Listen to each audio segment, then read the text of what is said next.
Amanda Lee, a 50-year-old woman from Crewe, Cheshire in the United Kingdom, has a long history of antisocial behavior dating back to the 1990s.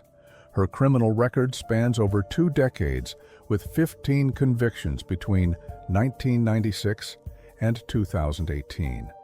Lee's offenses have ranged from harassment and public order violations to misuse of emergency services.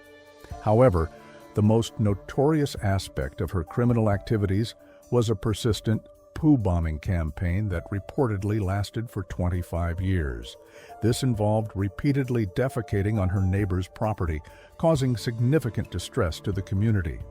In response to Lee's ongoing behavior, the Cheshire Constabulary sought and obtained a Criminal Behavior Order, CBO, from the Crewe Magistrates Court on July 12, 2021.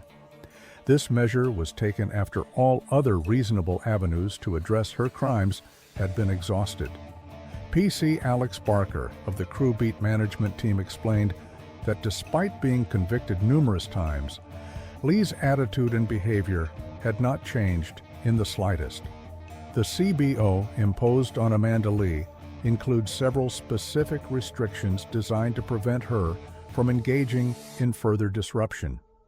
The order prohibits Lee from possessing alcohol in an open container within a designated exclusion zone, using abusive language or threatening behavior in public places, using a dog to threaten or intimidate people, contacting police on emergency numbers unless she has a genuine reason for doing so, urinating or defecating in any open space, and entering a specific street named Priest Court.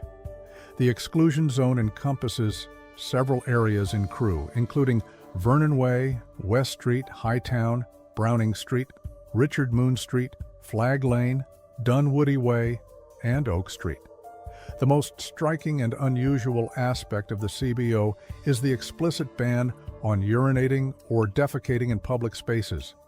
This restriction has raised eyebrows and sparked discussions about why such a specific prohibition was necessary in the first place, given that public defecation is generally considered illegal.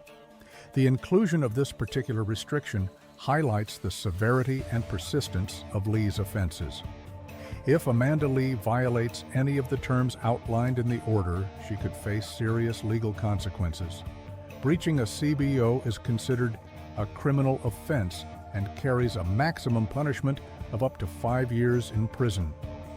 The duck hunt robbery is an unusual case that emerged from a small town in South Carolina, where a man used a toy gun from an old video game to commit a crime.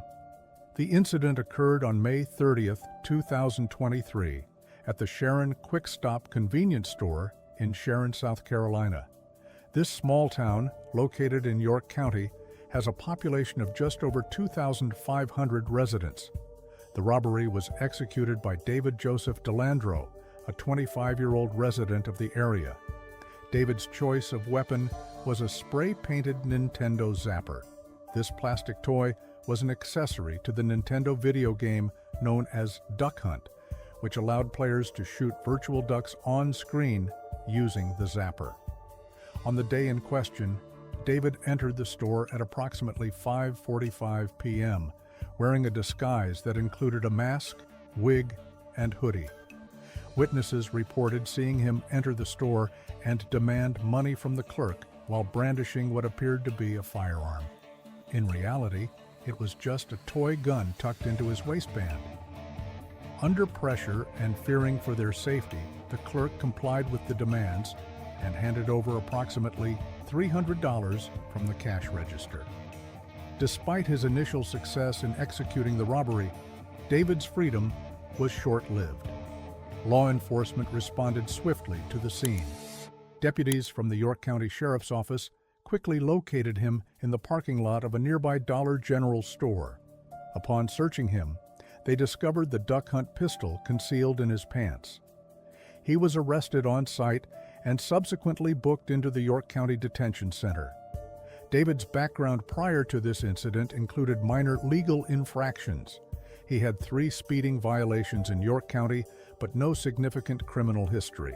In light of his actions, he faced serious legal consequences.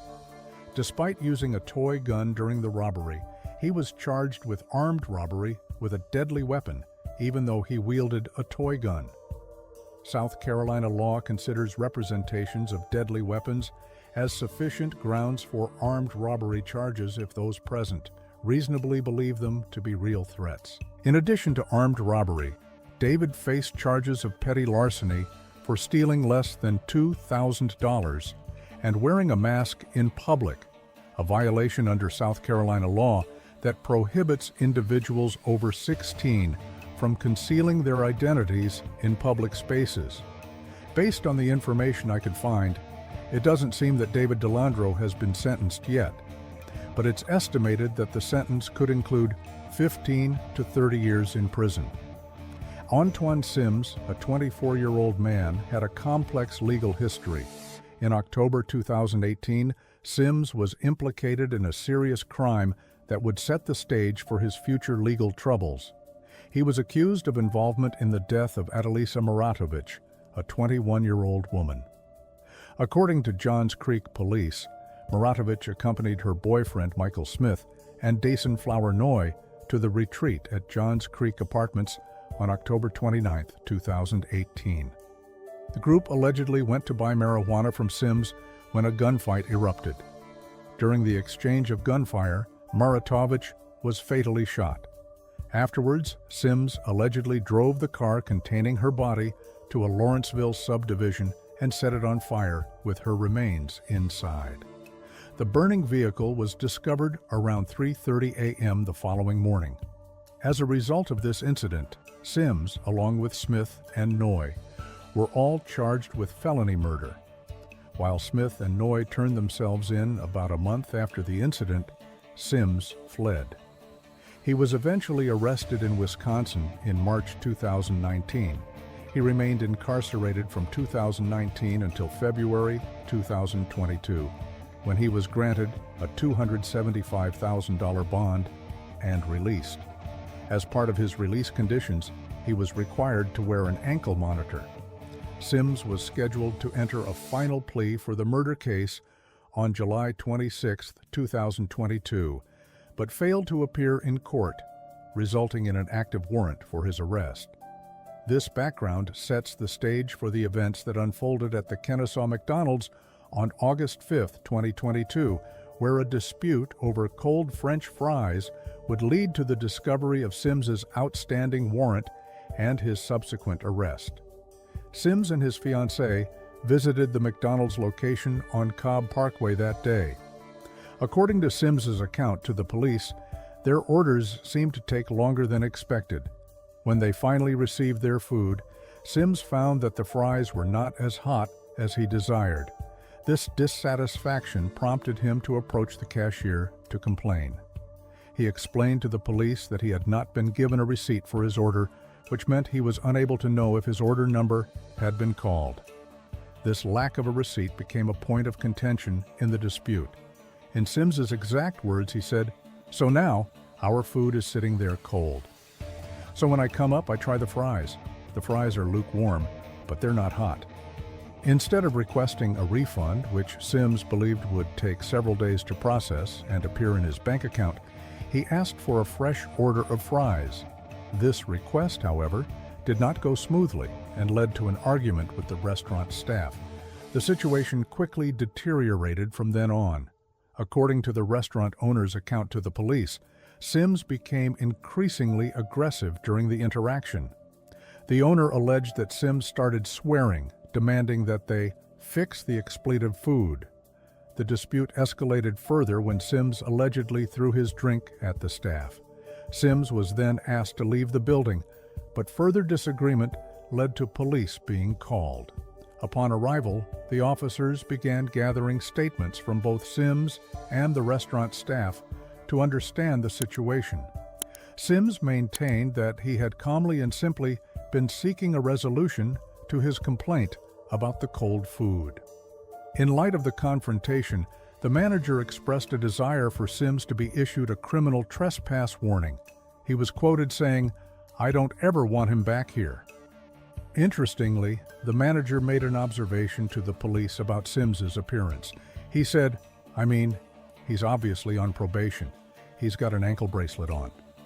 Police then ran Sims's information, which revealed the active warrant for his arrest after he failed to appear in court for the previous murder charge. This immediately shifted the nature of the encounter as Sims sprinted away. The officers immediately gave chase on foot. The sudden flight caught the officers off guard, but they quickly radioed for backup and began coordinating efforts to apprehend the fleeing suspect. The chase lasted approximately 20 minutes, covering a significant distance from the initial scene. During this time, Sims demonstrated his determination to evade capture, leading officers through various areas of Kennesaw. As the chase progressed, additional law enforcement units joined the effort. The Kennesaw Police Department coordinated with nearby units to set up a perimeter and track Sims' movements. The pursuit eventually led to a nearby apartment complex, where the situation escalated further. In a desperate attempt to evade capture, Sims allegedly tried to break into a third-floor apartment. As Sims continued his attempts to escape, the officers closed in. At this point, with Sims still refusing to surrender, the officers were forced to take more drastic action to subdue him. One of the officers made the decision to deploy a taser to incapacitate him. They placed him in handcuffs and ensured he was no longer a flight risk. Sims was then transported to the Cobb County Jail. Following his arrest, Sims faced multiple legal consequences. New charges were filed against him, including obstruction of law enforcement, criminal trespass, and possession of a controlled substance with intent to distribute, as police found 31 grams of marijuana in his fiance's vehicle. Sims was held without bond pending transfer to Fulton County Jail for the outstanding murder warrant. On October 23, 2009, in Carroll, Iowa, a peculiar crime attempt unfolded. Matthew Allan McNelly, 23, and Joey Lee Miller, 20, both residents of western Iowa, became infamous for their ill-conceived plan and even more poorly executed disguise. The incident began when Carroll police received a call reporting two men with painted faces attempting to break into an apartment. The caller described the suspects as wearing dark hooded tops and fleeing in a large white car. What made this case stand out was the suspect's unusual attempt at concealment. Instead of using traditional masks or other forms of disguise, McNelly and Miller opted to use permanent black marker to draw masks on their faces, including what appeared to be beards or mustaches scrawled directly onto their skin. Responding to the call, police officers spotted a vehicle matching the description provided by the witness. It was a 1994 Buick Roadmaster.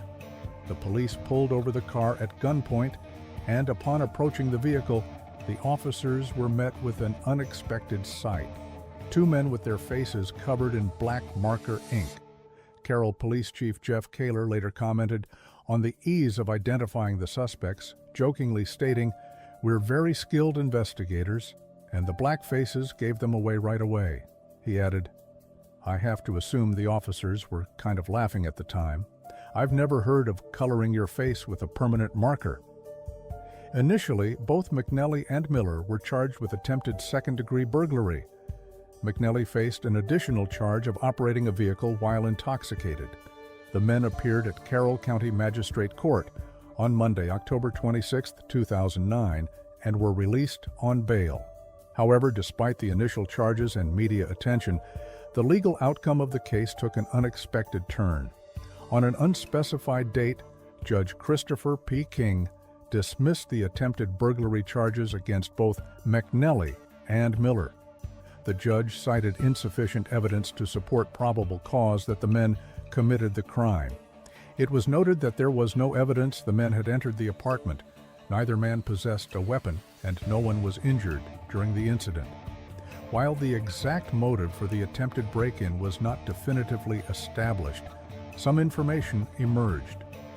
Police Chief Kaler suggested that one of the suspects believed the owner of the apartment was seeing his girlfriend. It was speculated that the men's intention might have been to confront or scare the apartment occupant rather than commit a burglary. Multiple sources indicate that alcohol likely played a significant role in this incident. Kaler stated, "Presumably it wasn't so much a burglary as they were going to have some kind of a discussion, let's say. For what it's worth, it appeared they had both been drinking quite a bit and maybe weren't thinking quite rationally." The additional OWI charge against McNelly further supports the involvement of alcohol.